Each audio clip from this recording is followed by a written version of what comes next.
Well, welcome back to the podcast. In our first episode, we explored why myth still matters, why these ancient stories continue to speak to something deep and, I suppose, necessary within us. And today, we can really start to dig a little bit deeper. This is episode 2, The Fire and the Sage, Agni and the Call to Practice. So let's start at the very beginning. Literally. The Rig Veda, which is probably the oldest text of the Indo-European world, begins with a hymn to Agni. He is the god of fire. I, Lord Agni, the chosen priest, god, minister of sacrifice. Before Indra, before the great battles, before the cosmic births, it is Agni who is invoked first. Why? Because Agni is the link between worlds. It's the fire that carries the offering to the divine. It is the spark that transforms the mundane into something sacred. But Agni is more than just external flame. In yogic terms, Agni also is the inner fire of transformation. And this is called tapas, tapasya. This is the very first lesson. Every spiritual journey begins when something is lit inside of us. A hunger, a longing, a discomfort with the ordinary. Now, tapas literally means heat or burning. It is the discipline, the effort, the friction that generates this inner change. Agni is the energy that purifies and propels. In mythology, fire consumes. In yoga, fire refines.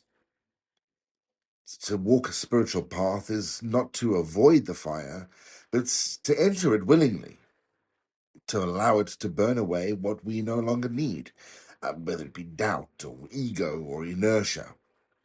And that's where the teacher comes in. In Vedic culture, the sacred fire was kindled by the rishi, the sage, and tended to by the student. The transformation of wisdom wasn't just through words. It was through shared presence, repetition, sacred ritual. This sets the foundation for one of the most important relationships in yoga, the guru and the student. Not in the sense of blind devotion, but in the sense of guidance, accountability, and also trust. We don't walk into the fire alone, but we do have to choose it.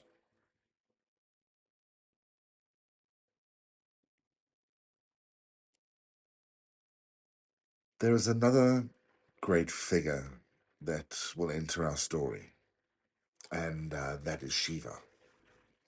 Now, in the yogic tradition, Shiva is not just a god. He is the Adiyogi. He is the first yogi. He is the one in the deep stillness at top of Mount Kailash.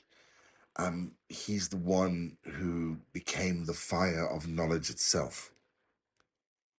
It's said that seven seekers, seven rishis, seven wise people, sat before him asking for wisdom.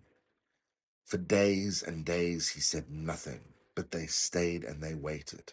They waited and they practiced. When the time was right, when their tapas, when their effort was strong enough, he turned and then he began to teach. But he didn't teach postures, he taught presence, stillness, discipline, awareness, and thus he passed down the fire.